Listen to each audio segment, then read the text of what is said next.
क्या 2026 कांग्रेस के खत्म होने की शुरुआत है? राहुल गांधी के सामने 5 पास करने का इम्तिहान है। राहुल गांधी के स्कोर बोर्ड पर 95 हार का रिकॉर्ड टंगा हुआ है। 4 मई को 5 हार मिली तो राहुल के स्कोर बोर्ड पर हार की सेंचुरी बन जाएगी। राहुल की कांग्रेस 4 मई का वेट नहीं कर रही, कांग्रेस उससे पहले ही टूट रही है। बिहार में कांग्रेस के 6 ही विधायक हैं, इनमें से 3 विधायक भाग गए, यानी कांग्रेस में 50-50 का डिवीजन हो गया। आधे इधर रह गए, आधे बाउंड्री पार कर गए। कांग्रेस की टूट का नतीजा यह हुआ, बिहार में एनडीए का स्कोर 5 हो गया, इंडी का स्कोर 0 रह गया।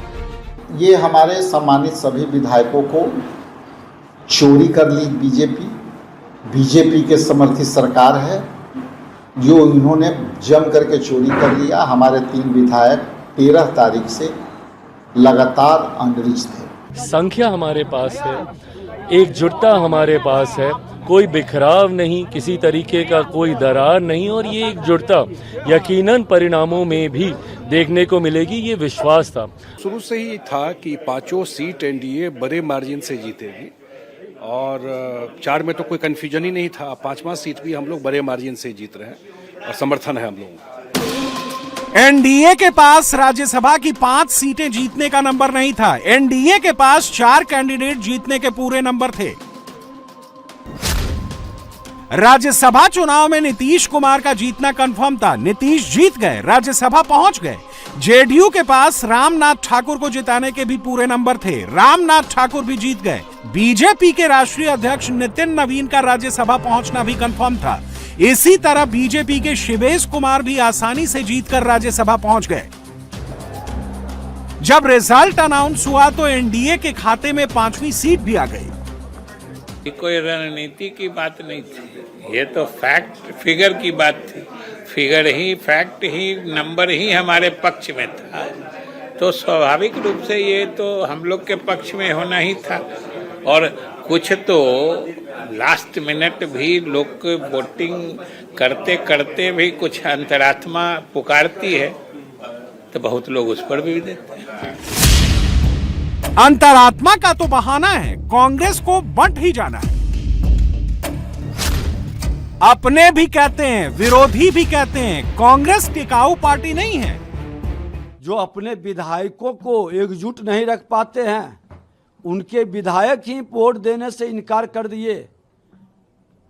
पहले तो बिहार की जनता ने उस पर विश्वास नहीं किया, राजद कांग्रेस पर। अब राजद कांग्रेस के विधायक भी राजद कांग्रेस के चरित्र, स्वभाव और कल्चर पर विश्वास नहीं कर रहे। आरजेडी के तेजस्वी यादव ने अरबपति कारोबारी अमरेंद्र धारी सिंह को कैंडिडेट बनाकर बिहार में राज्यसभा का चुनाव दिलचस्प बना दिया था। आरजेडी के अमरेंद्र धारी सिंह के लिए कागज पर 41 वोट थे, आरजेडी के 25 वोट, कांग्रेस के 6 वोट, लेफ्ट के 3 वोट, आईआईपी का 1 वोट, इनके अलावा एआईएमआईएम के 5 वोट और बीएसपी का 1 वोट, कुल मिलाकर 41 वोट। राज्यसभा चुनाव में वोटिंग से पहले तेजस्वी यादव मजलिस वाले ओवैसी के दरवाजे तक चले गए। जो तेजस्वी ढोल पीटने पर भी ओवैसी को भाव नहीं दे रहे थे, वही तेजस्वी सपोर्ट मांगने ओवैसी की चौखट पर पहुंच गए।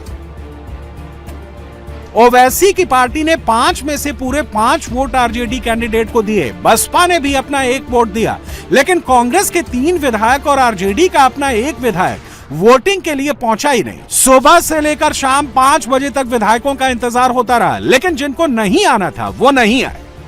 अगर आप कैलकुलेशन अगर देखें तो 41 पे जीत होती है, 35 हम लोग पहले थे और 6 बाद में बसपा और एआईएम के लोगों ने हम लोगों को समर्थन दिया। हालांकि चुनौती जो बड़ी चुनौती थी, हमें 6 वोट की जरूरत थी, उन्हें भाजपा को 3 वोट की जरूरत थी। फिर भी सभी लोगों ने, एआईएम के, बसपा के लोगों ने समर्थन किया है, तो हम लोगों ने लड़ना पसंद किया, ना कि झुकना पसंद किया, ना कि वॉक ओवर देना पसंद किया। मनिहारी से कांग्रेस विधायक मनोहर प्रसाद, फारबिसगंज से कांग्रेस विधायक मनोज विश्वास, वाल्मीकि नगर से कांग्रेस विधायक सुरेंद्र प्रसाद कुशवाहा और ढाका सीट से आरजेडी विधायक फैसल अली वोट देने नहीं पहुंचे। 4 विधायकों की गैर हाजिरी ने बिहार में राज्यसभा की 5वीं सीट भी एनडीए को जितवा दी। विधायक उनके घेर के रखे हुए थे, वो होटल में बंद करके रखे हुए थे, वो आश्चर्य वाला बात है भाई। हमारे 202 विधायक थे, 202 ने वोट दिया और हम जीत रहे हैं। उनके विधायक कहाँ गए वो तो वही बताएंगे ना, घेर घेर के तो वही रोक रहे थे, हम लोग तो खुला छोड़े हुए थे सबको। दरअसल कांग्रेस के लिए प्रॉब्लम मोदी, ममता या अमित शाह नहीं है, कांग्रेस के लोग ही कांग्रेस छोड़कर भाग रहे हैं। जिस चुनाव में ओवैसी ने अपने 5 में से 5 विधायकों को बचा लिया, उस चुनाव में राहुल गांधी की कांग्रेस टूटकर बिखर गई। भारतीय जनता पार्टी तो जहां उनकी मेजॉरिटी नहीं भी है, उस राज्य में वो सरकार बना लेते हैं, से बनी हुई सरकार को तोड़ देते हैं, गिरा देते हैं। तो ये उनका धल बल जो है ये काम करता है। तो वहाँ भी बिहार में भी कोशिश यही है। पर सर आपका खुद का हाउस इन ऑर्डर नहीं है, ये चिंता की बात नहीं है कांग्रेस पार्टी के लिए? देखिए, तो आप कुछ लोग इसी काम में लगे हैं कि उसको तोड़ा जाए, उनको लालच दिया जाए, उनको दबाव दिया जाए, उनको डराया जाए, हर तरह से उनको एक तरह से मजबूर किया जाए। तो इसलिए ऐसी बात हो रही है। बिहार में कांग्रेस ही टूटती है। पहले लालू यादव कांग्रेस तोड़ते थे, फिर नीतीश कुमार ने कांग्रेस तोड़ी और अब आरएलएम के उपेंद्र कुशवाहा के लिए कांग्रेस टूट गई।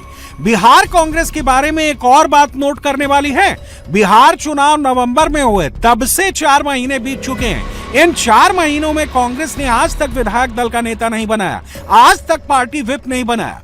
कांग्रेस कह रही है कि उसे बीजेपी ने साजिश करके तोड़ा। बीजेपी कह रही है कि कांग्रेस ने खुद को संभालने की कोशिश ही नहीं की। तो ये जो पूरी एकता है, चट्टानी एकता एनडीए की है, तो उसका तो असर पड़ने ही वाला है। और जहां तक कांग्रेस की बात है, तो मैं आपसे एक ही बात कहूंगा, कांग्रेस के नेता राष्ट्र की बात बहुत करते हैं, उनके पार्टी का विधायक का कोई नेता है क्या? कोई विप है क्या? कमाल के नेता, कमाल की पार्टी। कभी उनके पार्टी को एकजुट रखने का कोई मशीनरी है क्या? कोई चिंता है क्या? दिल्ली में खाली संसद में अनाप शनाप बकेंगे बिना वजह, मोदी जी आंख नहीं मिला पाएंगे। अरे भैया, अपनी पार्टी के लोगों से आंख मिलाना सीखो। कांग्रेस के साथ जो बिहार में हुआ, वैसा ही कुछ ओडिशा में भी हुआ। बिहार की तरह ओडिशा में भी कांग्रेस ने अपने विधायकों की बाड़ेबंदी की थी, उनको होटल में रखा था, लेकिन यहां भी कांग्रेस के 3 विधायकों ने बीजेपी के फेवर में क्रॉस वोटिंग कर दी। कांग्रेस के 3 विधायकों सोफिया फिरदौस, रमेश जेना और दशरथ गोमांगो ने क्रॉस वोटिंग की। उन्होंने विपक्ष के संयुक्त उम्मीदवार दत्तेश्वर होता के खिलाफ क्रॉस वोटिंग की। इस चुनाव में बीजेडी के 2 विधायकों ने भी क्रॉस वोटिंग की और राज्यसभा में एनडीए की टैली को सुधारने में मददगार बन गए। भुवनेश्वर में राज्यसभा चुनाव की गर्मागर्मी भी देखने को मिली। बीजेपी और बीजेडी में जोर आजमाइश हुई, कांग्रेस यहां भी साइडलाइन हो गई। राहुल गांधी की पार्टी का अगला इम्तिहान 5 राज्यों के विधानसभा चुनाव में होना है, लेकिन देश की सबसे पुरानी पार्टी का यह हाल है कि 5 राज्यों में से सबसे बड़े राज्य में कांग्रेस का कोई नाम लेवा नहीं बचा है। बड़ी बड़ी बातें करने में राहुल किसी से पीछे नहीं है। दलित भाई हैं, आदिवासी भाई हैं, पिछड़े वर्ग के भाई हैं, जिन्होंने प्रेशर बनाया,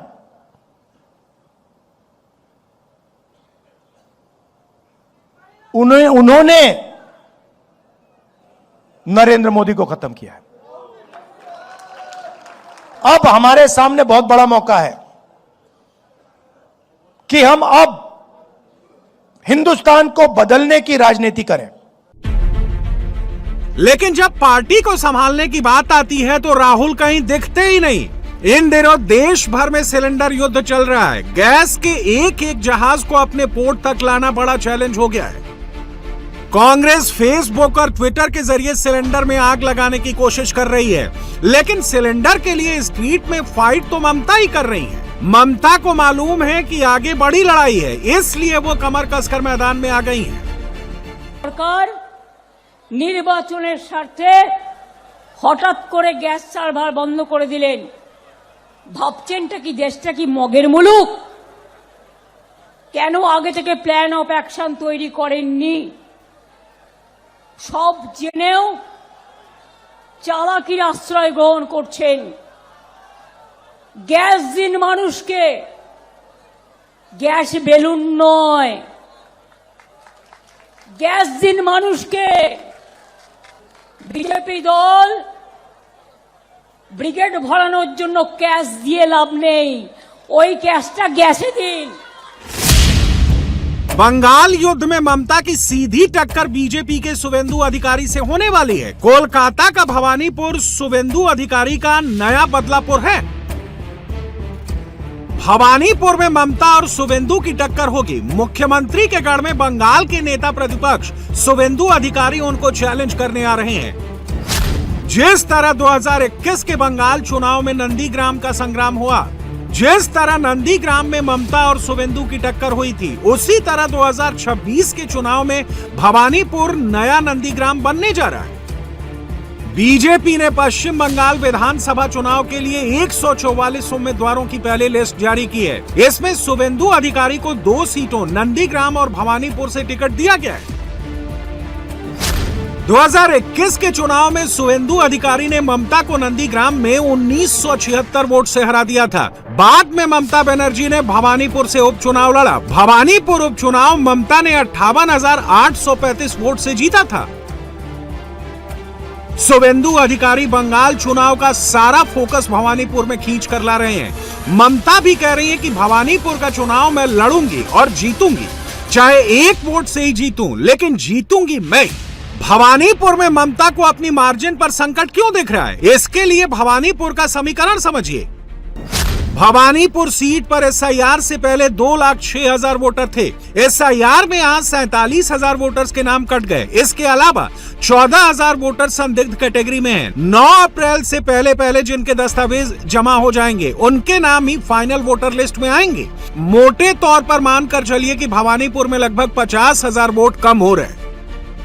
एसआईआर के इसी गणित ने भवानीपुर का समीकरण उलझा दिया है। ममता को एसआईआर की टेंशन है, शुवेंदु को अपर हैंड दिख रहा है। इस बीच चुनाव आयोग ने पश्चिम बंगाल के मुख्य सचिव और डीजीपी को बदल दिया है। 4 दूसरे बड़े अधिकारी भी बदले गए हैं। अब से लेकर चुनाव हो जाने तक पश्चिम बंगाल की सरकारी मशीनरी पर चुनाव आयोग का कंट्रोल होगा। इलेक्शन कमीशन सही उनका पास जानकारी है इसलिए किया, ये नीच तक करना चाहिए। जो थानादार है वो सीआईसी को भी चेंज करना चाहिए। मामला तो बंद नहीं है, इलेक्शन कमीशन के ऊपर हमारी उम्मीद है इस बार पिछले जितना भी एक्सपीरियंस है वो लेते हुए अच्छा तरीके से करेगा, सही तरीके से करेगा। पहले पुलिस को न्यूट्रल कर लीजिए, एडमिनिस्ट्रेशन को न्यूट्रल कर लीजिए। और शुरू किया, अभी तो 24 आवर्स नहीं हुआ है। उनके अंदर तो chief secretary, home secretary, DGP, ADG, एलओसीपी कलकत्ता का चेंज किया, धीरे धीरे होगा। ममता अब तक कहती रही हैं कि बंगाल में बीजेपी फेसलेस है। बीजेपी ने शुवेंदु अधिकारी को फेस बना दिया है। ममता बंगाली बनाम बाहरी का मुद्दा बना रही थी। बीजेपी ने एक खाटी बंगाली को ममता के खिलाफ खड़ा कर दिया है। सवाल है, क्या बीजेपी बंगाल का चुनाव जीत सकती है? ओपिनियन पोल में ममता बनर्जी की पार्टी के पक्ष में रुझान है। बंगाल का ओपिनियन पोल बता रहा है कि बंगाल चुनाव में ममता की पार्टी 155 से 170 सीटें जीत सकती है, बीजेपी 100 से 115 सीटें जीत सकती हैं और अन्य दलों को 5 से 7 सीटें मिल सकती हैं। ममता बनर्जी पिछले 15 साल से बंगाल की सरकार चला रही हैं। 2011 में ममता ने जिस तरह बंगाल की सत्ता पर कब्जा किया था, उसी मॉडल में बीजेपी के लिए उम्मीद वाली चाबी है। 2006 के बंगाल चुनाव में ममता बनर्जी की पार्टी तृणमूल को केवल 30 सीटें मिली थी, लेकिन 2011 के चुनाव में तृणमूल की सीटें बढ़कर 184 हो गईं। 2021 के चुनाव में बीजेपी 77 सीटें जीत चुकी है, उसे अपनी सीटें 150 प्लस करनी है। ममता को सत्ता मिली उनकी फाइटर वाले स्पिरिट से। अब उसी स्पिरिट के साथ बीजेपी ममता से बंगाल छीनना चाहती है, इसीलिए शुवेंदु अधिकारी आगे किए गए हैं। ममता के सपोर्ट में सपा वाले अखिलेश यादव आगे आए हैं। जब कभी भी चुनाव होता है, दिल्ली की सरकार और अगर प्रदेश की सरकार उनकी नहीं है तो सबसे पहले डीजीपी हटाएंगे, चीफ सेक्रेटरी हटाएंगे। आप बताइए, यूपी में तो कभी नहीं डीजीपी हटता, क्यों नहीं हटता डीजीपी? जब चुनाव हुआ है यूपी में, चुनाव आयोग को कितनी शिकायतें की गई, कभी चुनाव आयोग ने हटाया क्या? उनके अधिकारियों को हटाया जिनके अधिकारियों के परिवार के चुनाव लड़ रहे थे लोग? पूरा देश जानता है कि चुनाव आयोग बीजेपी के इशारे पे काम कर रहा है। बंगाल की इस पूरी लड़ाई में कांग्रेस कहीं नजर नहीं आ रही है। राहुल गांधी की कांग्रेस असम में भी खंड खंड है। कांग्रेस के सिटिंग एमपी प्रद्युत बोरदोलोई गौरव गोगोई के तौर तरीकों से नाराज है। वो बीजेपी नेताओं के संपर्क में है, हालांकि उनके बीजेपी ज्वाइन करने की संभावना अभी नहीं है। कांग्रेसत कोनो हिंदू नेता থাকিব নোৱাৰে, সেই পৰিৱেশ নাই। মইতো ভাবো যে কংগ্ৰেছত 2030 চনৰ ভিতৰত কোনো এজনো হিন্দু মানুহ আপোনালোকে নাপাব। লাহে লাহে সকলোৱে দল এৰি গৈ থাকিব। कांग्रेस का जो हाल असम में है वही हाल केरल में है। सत्ता परिवर्तन की परंपरा वाले राज्य केरल में कांग्रेस को इस बार अपनी सरकार बनने के सपने आ रहे हैं, लेकिन इसके लिए वो कोशिश करती हुई नजर नहीं आ रही है।